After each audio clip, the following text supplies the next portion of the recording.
malalaking balitang Central Luzon ngayong araw. 6 na katao patay sa iba't ibang trahedya sa pista ng Apalit, Pampanga. Alyansa ni Porac Mayor Jing Capil at ng Sangguniang Bayan asahan daw na magbibigay ng mas maraming serbisyo para sa mga Porakenyo. Bagong Matrix Alert Level System inilabas ng IATF. Central Luzon mananatili sa Alert Level 1 COVID-19 response.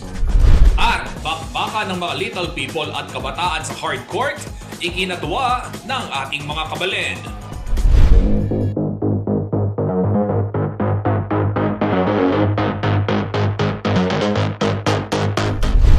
Paldo, Pampanga, magandang araw Central Luzon. Ako po si Justin Dizon at narito na ang mga malalaking balitang nakalap ng CLTV Balitaan. Nagkakaisa raw ang mga bagong halal na opisyal sa lalawigan ng Tarlac sa pagsusulong ng interes ng kanilang mga nasasakupan. Kabilang na raw rito ang higit na pagpapaunlad sa sektor ng agrikultura. Ito po ang naging pangako nila kasabay ng idinaos na oath-taking ceremony sa lungsod ng Tarlac. May detalye ng balitang yan, si Liana Canilaw.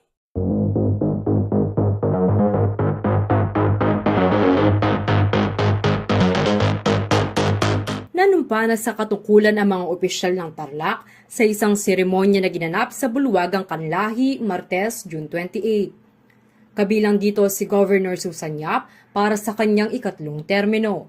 Ayon sa gobernadora, kinikilala niya ang mga kontribusyon ng mga naunang opisyal ng Tarlac. Hinihikayat ang mga bagong halal na isulong ang mga programang nagtataguyod ng interes ng publiko. Dagdag pa nito, nararapat umanong magsilbing huwaran sa paglilingkod, integridad at paggalang ang mga opisyal at pangatawanan ang bawat salitang kanilang sinumpaan sa paglilingkod sa kanilang nasasakupan.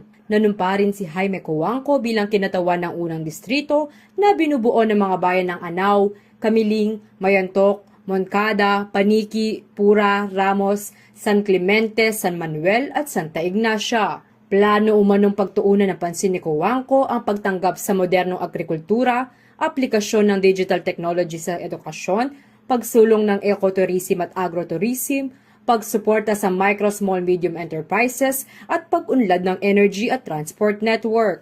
Nanumpa naman bilang 2nd District Representative na kinabibilangan ng lungsod ng Tarlac at bayan ng Gerona, Victoria at San Jose si Christian Yap. Binigyang diin ni Representative Yap ang suporta sa sektor ng agrikultura sa pamamagitan ng makabagong teknolohiya upang mapataas ang ani ng mga magsasaka at makamit ang seguridad sa pagkain. Sa ikatlong distrito naman na kinabibilangan ng munisipalidad ng Concepcion, Capas, Bamban at La Paz, nanumpa bilang kinatawan si Noel Bong Rivera. Nangako ito na gagawin niya ang kanyang makakaya upang maiangat ang buhay ng mga tao sa kanyang distrito. Kabilang sa iba pang mga opisyal na nanumpa sa pwesto ay sina Vice Governor Carlito David at mga miyembro ng Sangguniang Panlalawigan. We went through a very tedious and hindi po para sa akin, no? I came unopposed, but it was very crucial for me to make sure that my family, team members from NPC make it for the win. And I'm very happy that most of you today belong to that family. And to those who don't, I hope you will join us soon.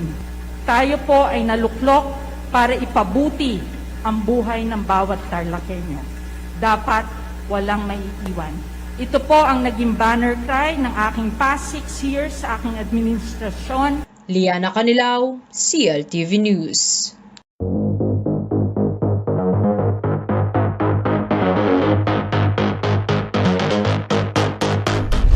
Samantala, sumentro po sa pagkakaisa ang naging panawagan ng mga nanumpang bagong halal na opisyal sa lalawigan ng Nueva Ecija.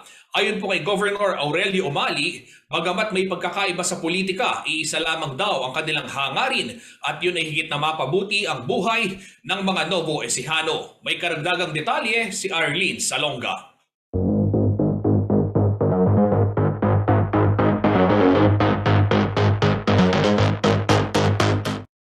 Pinangunahan ng magkapatid na sina Governor Aurelio Umali at Vice Governor Anthony Umali ang naging panunumpa sa katungkulan ng mga halal na opisyal sa Nueva Ecija, Martes, June 28. Kasama sa oath-taking ang karamihan sa mga nanalong alkalde, bise-alkalde at kongresista sa iba't ibang distrito, munisipyo at syudad sa lalawigan. Sa naging mensahe ni Governor Umali, kanyang pinasalamatan ng mga nakasama sa pamumuno sa probinsya sa mga nagdaang taon. Maging ang mga bago niyang makakatuwang ay kanya ring binigyang pagkilala. Dagdag niya sa kabila ng pagkakaiba sa politika, iisa pa rin umano ang kanilang hangarin na mapabuti ang kapakanan ng mga Novo Ecijano. Anya, kanyang pinaniniwalaan na sa pinagsama-samang pagmamahal at eksperyensya ay mananatiling buong lakas na gagampanan ng mga opisyal ang kanilang tungkulin. Ipinabot din niya ang pagbati sa lahat ng mga nahalal, maging ang kanyang panawagan partikular sa mga bise-alkalde na suportahan ang mga alkalde sa kanilang panunungkulan. Arlene Salonga, CLTV News.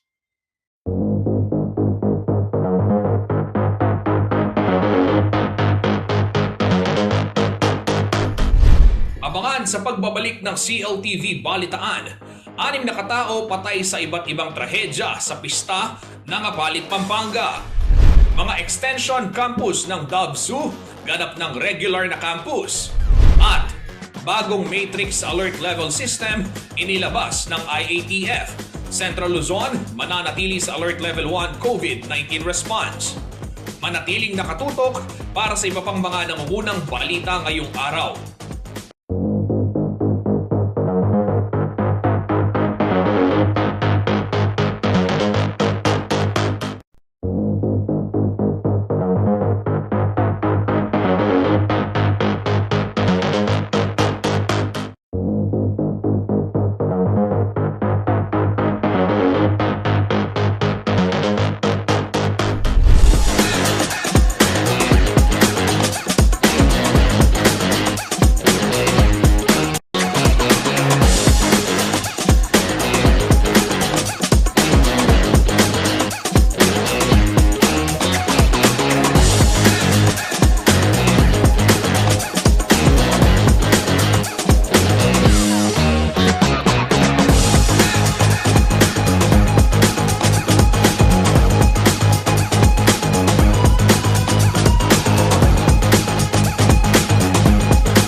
Nagbabalik po ang CLTV Balitaan at sa iba pang mga balita, umakyat na sa 6 ang bilang ng mga nasawi sa pagdiriwang ng ika-177 kapistahan ni San Pedro Apostol o Apong Iru, ang patronho ng bayan ng Apalit sa Pampanga. Sa unang araw ng libad o yung prosesyon sa ilog, 2 nasawi matapos makuryente habang sakay ng isang bangka.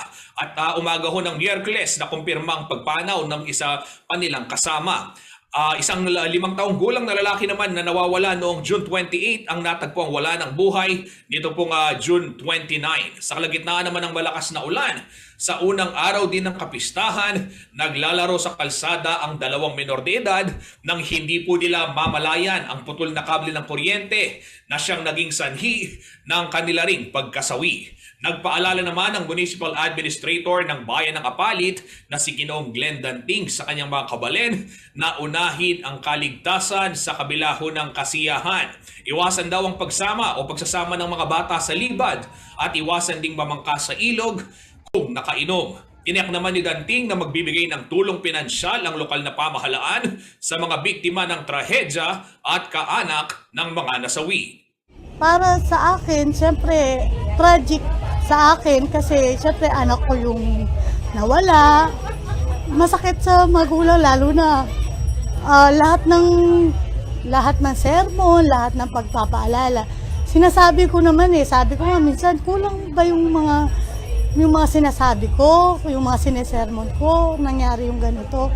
Pero sabi nga nung iba na siguro hanggang doon na lang talaga kaya masakit man, mahirap man, kailangan namin tanggapin. Yung mga nasawi at saka yung mga nadala sa ospital.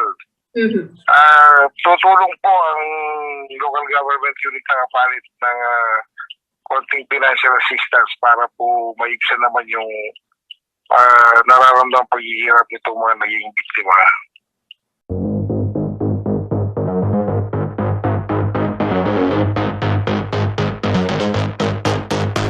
Ito ho, mabuting balita naman para sa mga mag-aaral, guro at iba pang kawani ng Don Honorio Ventura State University o DAVSU Extension Campuses. Pinirmahan na ni Pangulong Rodrigo Duterte ang batas na magtatalaga sa mga extension campus bilang regular na campus. Dahil dito, asahan na raw ang regular na pondo para sa mga nasabing paaralan. May ulat ho si Arlene Salonga.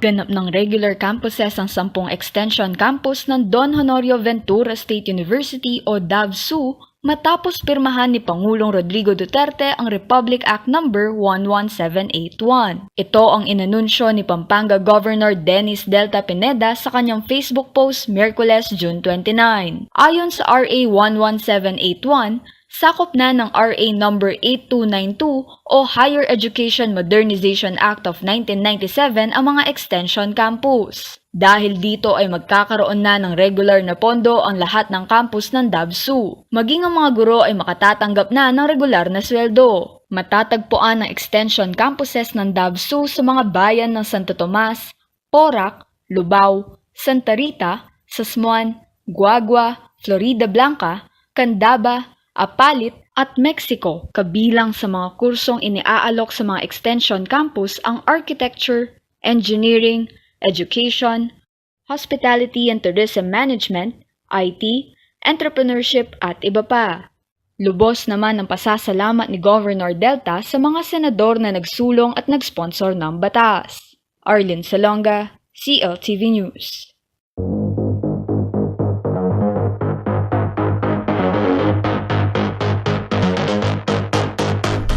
Samantala, naglabas ho ng bagong matrix ang Interagency Task Force o IATF para sa alert level classification ng COVID-19 response system. Ito na umano ang gagamitin para sa alert level system ng mga probinsya, highly urbanized cities, independent component cities at munisipalidad simula po July 1 hanggang July 15. Ang bagong matrix, sa bagong matrix, aalisin na ho yung 2-week growth rate sa pagtukoy ng classification ng case risk. At ang klasifikasyon sa kaso ay ibabatay naman sa average daily attack rates o yung proporsyon ng mga taong nagkakaroon ng COVID-19 o namamatay dahil sa COVID-19 sa isang populasyon at nauna nang walang naitatalang kaso. Mananatili namang pangunahing basihan para sa health system capacity ang total bed utilizations. Ang pagtatalaga naman ng alert level ay nakabatay sa revised cross-tabulation ng kabuang bilang ng bed utilization at average daily attack rate. Samantala, mananatili ho sa alert level 1 simula ho bukas July 1 hanggang July 15 ang buong Central Luzon. Kabilang niya riyan ang lalawigan ng Aurora, Bataan, Bulacan, Nueva Ecija, Pampanga, Tarlac, Zambales at yung mga syudad ho ng Angeles at Olongapo.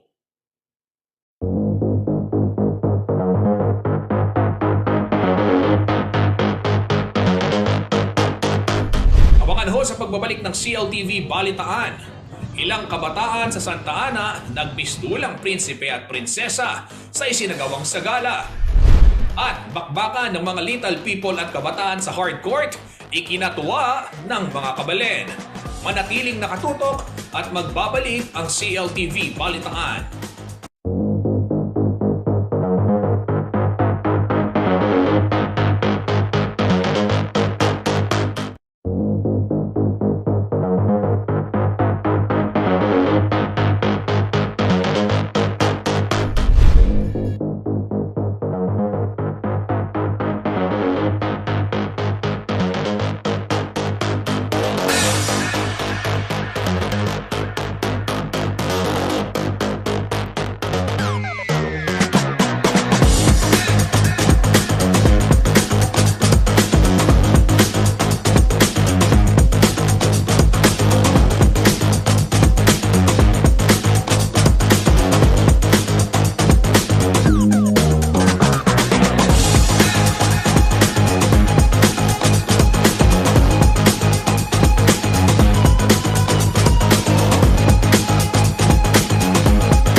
CLTV Balitaan. Nagmistulang mga prinsipe at prinsesa ang ilang kabataan mula sa Barangay San Pedro sa bayan ho ng Santa Ana, Pampanga sa kanilang idinaos na sagala. Ang naturang aktibidad, labis daw pinaghandaan hindi lamang ng mga barangay officials kundi pati na rin ng mga magulang na kasing excited o mas excited pa sa kanilang mga anak. Silipin ho natin ang mga eksena sa sagala sa ulat ni J.M. De Jesus.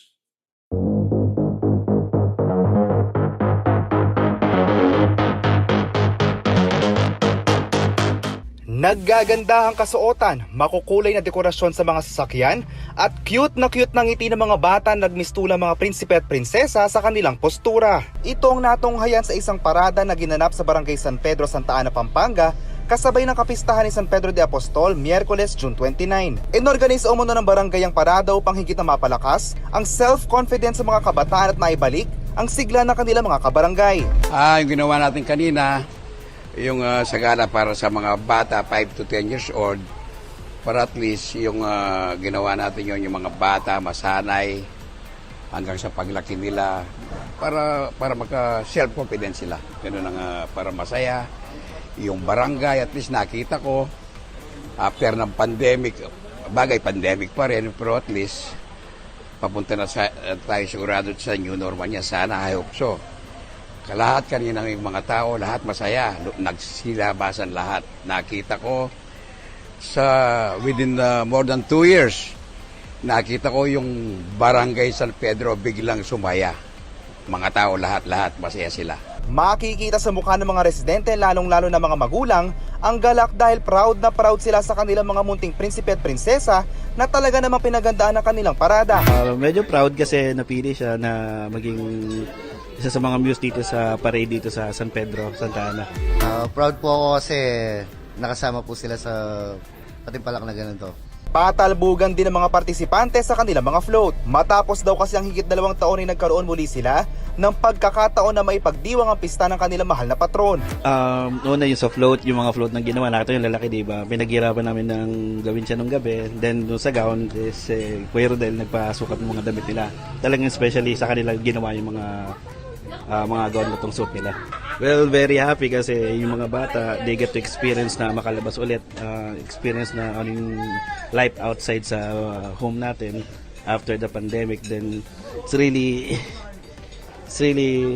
refreshing na nasa labas na sila, hindi na yung 4 walls lagi nakikita nila.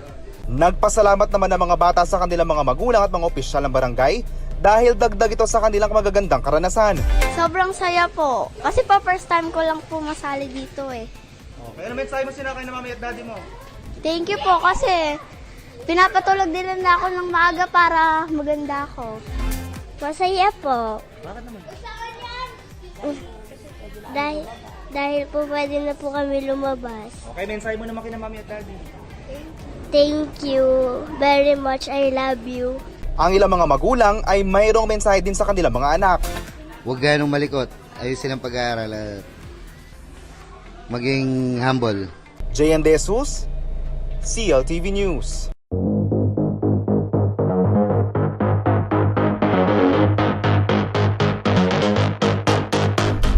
Sa Santa Ana pa rin ho, non-stop ang tawanan ng ating mga kabalen dyan ho sa may Barangay San Pedro dahil na rin doon sa isdinaos na friendly basketball match ng mga little people at ng ilang kabataan. Hindi naman nagpadaig ang bawat kupunan sa mainit na bakbakan sa hard court. Matapos po ang laro, isang dance showdown pa ang idinaos na lalong nagpasaya sa mga manonood. Panoorin natin to.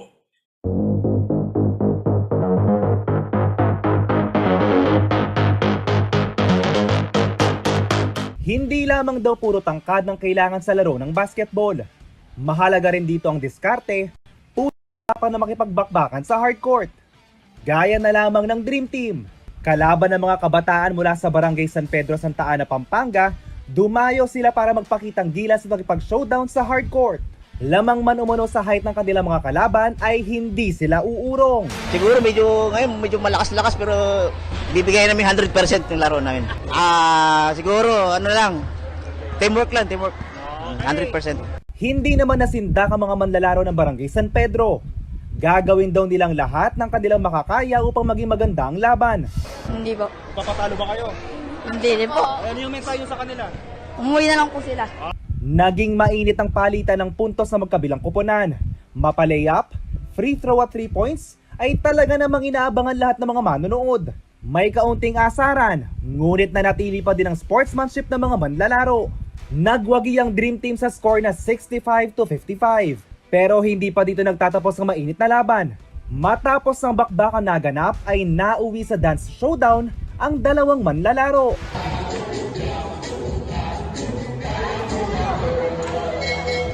Ayon kay Barangay Captain Marcos Lulu, dahil naging matagumpay ang exhibition game noong 2019, ay inibitahan nilang muli ang Dream Team upang makapagbigay saya sa gitna ng pandemya.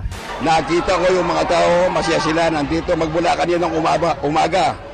Maraming activities kasama si SKP, lahat ng nakakasiya sa mga tao ginagawa namin. Magkatuwang kami ni SK. Masaya naman ang mga residente dahil kahit papaano ay nawala raw ang kanilang pagod at mga naiisip na problema. Maganda na laro ng yung mga Dream Team. Saka ayos. Maganda. Napasaya nila yung mga tao rito. Sa susunod, kukunin namin ulit yan. Masaya. Magandang laban. Napasaya nila yung mga tao. Sana maulit itong ginawa ni Cap. Sa susunod na kapistahan ng San Pedro. Marami pong salamat. Mas masaya pa rito. Ang galing ng mga Dream Team. JM Desus, CLTV News.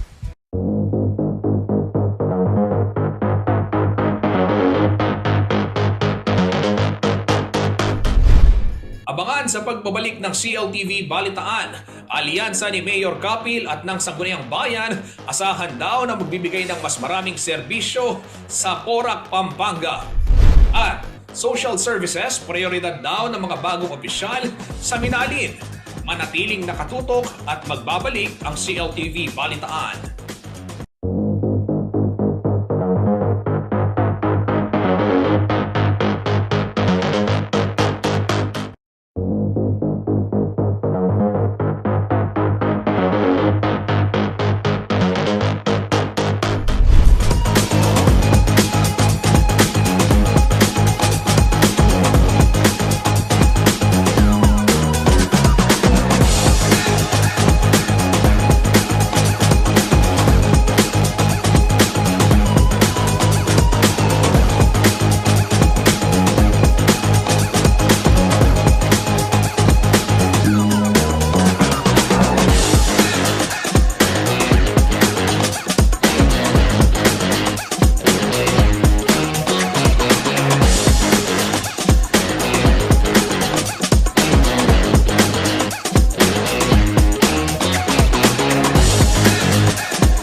Nagbabalik po ang CLTV Balitaan.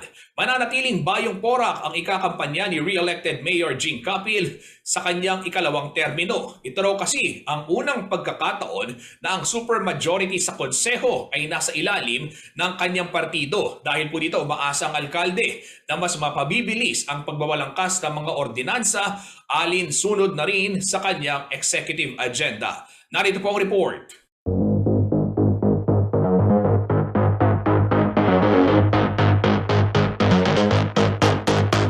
Sa mag-amang sina Senator Lito Lapid at former Pampanga Governor Mark Lapid, nanumpa para sa kanyang ikalawang termino si Porac Mayor Jaime Jing Kapil. Idinaos ang oath-taking nitong Miyerkules, June 29 sa harapan ng Municipal Hall ng Bayan. Ako si Jaime B. Kapil na hinalal sa katungkulan bilang punong bayan ng Porac, Pampanga. Kasama nito ang mga bagong halal na miyembro ng Sangguniang Bayan sa pangunguna ng kanyang katandem na si Vice Mayor-elect Budoy Tamayo. Ayon sa alkalde, malaki raw ang naitulong ng pamilya Lapid sa kanyang kandidatura noong taong 2022 election. Ito'y sa kabila ng pagiging magkalaban ni Kapil at ng nakababatang Lapid sa mayoral race noong 2019. Nakalaban naman ni Kapil ang 3-termer mayor na si Carling de la Cruz na humirit ng comeback nitong Mayo. Ning eleksyon po ngayon pasalamatan niya po senador na sinuporta, may tiwala kay katamo. At uling higit na po, itang kay katamong pamanangkulat, ang gewa na po, gewa tamo kay katambalin niya. At metong niya pong pagmaragulming kay katamo pong balen.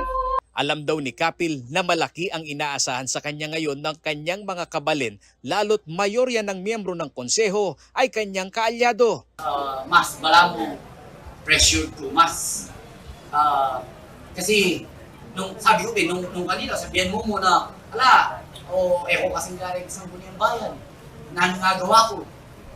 Pero ngayon ala na kang dahilan, isang kamo na rin sa Sangguniang Bayan. O to sabihan mo, ala kang nagawa. Anya kailangan, alimu ka na ako, alihan mo maging challenge ka na ako, maging challenge siya naman ka rin bawat Sangguniang Bayan. Hirit pa ng alkalde, naunawaan niya ang mandato ng konseho na check and balance sa pangungobyerno. Ngunit huwag naman anyang umabot sa nooy naging sitwasyon na may nakukompromisong proyekto at serbisyo para sa mga taga-Porac. Pero kailangan taong paborin, paligaralan siyempre. Kaya nga pag may panukala mo naman kayo. Isip kayo naman paano kalayo na makasanting kay katamong balen. Ordinansa, resolution, makasaw kay progreso na ning kay katamong balen. At siyempre, detala pipigilan, sisipitan, detang akakita naman na makasanting talaga na propose na ning local chief executive, ning executive department para kay katamong balen. Kuling ko sabihin kayo, misaw-saw tamo. Prioridad daw ng administrasyon ni Mayor Kapil sa kanyang ikalawang termino ang mapagbuti ang local investment zone.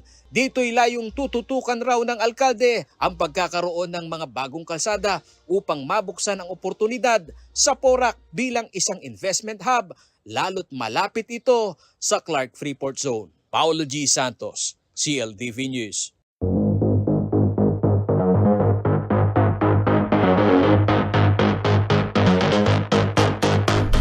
Alamin naman natin ang magiging taya ng panahon mula kay Ginoong Manny Esguera, ang Chief Weather Forecaster ng Pag-asa Clark.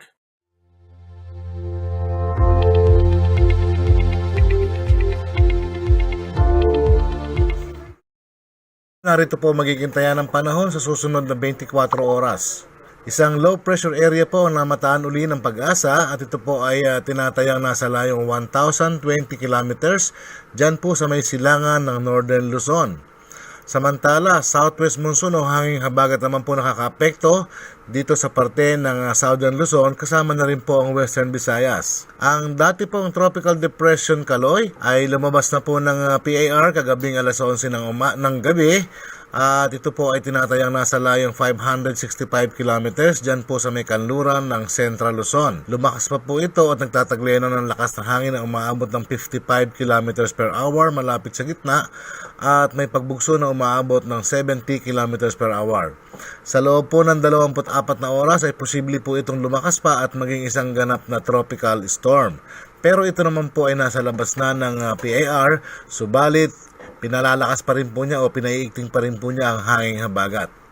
Kaya naman po ang Bataan, Zambales, Palawan, Oriental Mindoro, Occidental Mindoro, Aurora at Quezon, sila po yung mga lugar na makakaranas ng monsoon rains na dulot po ng southwest monsoon.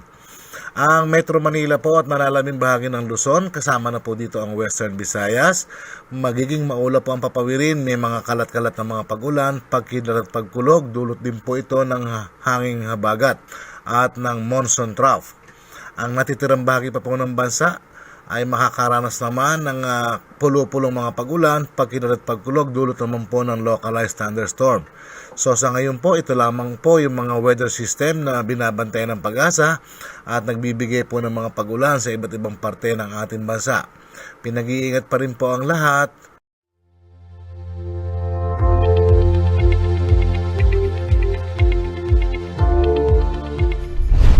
At yan po ang mga balitang nakalap ng CLTV Balitaan. Para sa karagdagang detalye, maaari ninyong i-follow ang aming mga social media pages sa Facebook at CLTV36 Official and at CLTV36 News. Sa Twitter naman at CLTV36 and at CLTV News. Sa Instagram po at CLTV36 Official. At kung nais naman ninyong balikan ito hong mga paborito nyong programa ng CLTV, pwede ho kayong magtungo sa aming YouTube channel at CLTV36 Official o kaya bisitahin po yung ating website www.cltv36.tv. Kabalen, karehiyon, nasaan ka man sa bansa, mapapanood na ang mga programa ng CLTV via Signal Channel 115 at dito naman sa Central Luzon sa atin pong 39 cable partners at maging sa Free TV Channel 36. At tabayanan ho mamayang alas 6 ng gabi si Jennifer Salenga para sa karagdagang detalye ng mga balitang Central Luzon na dapat nating malaman sa CLTV News. Kasama po ang buong pwersa ng CLTV News and Current Affairs. Ako po si Justin Dizon. Ito ang CLTV Balitaan.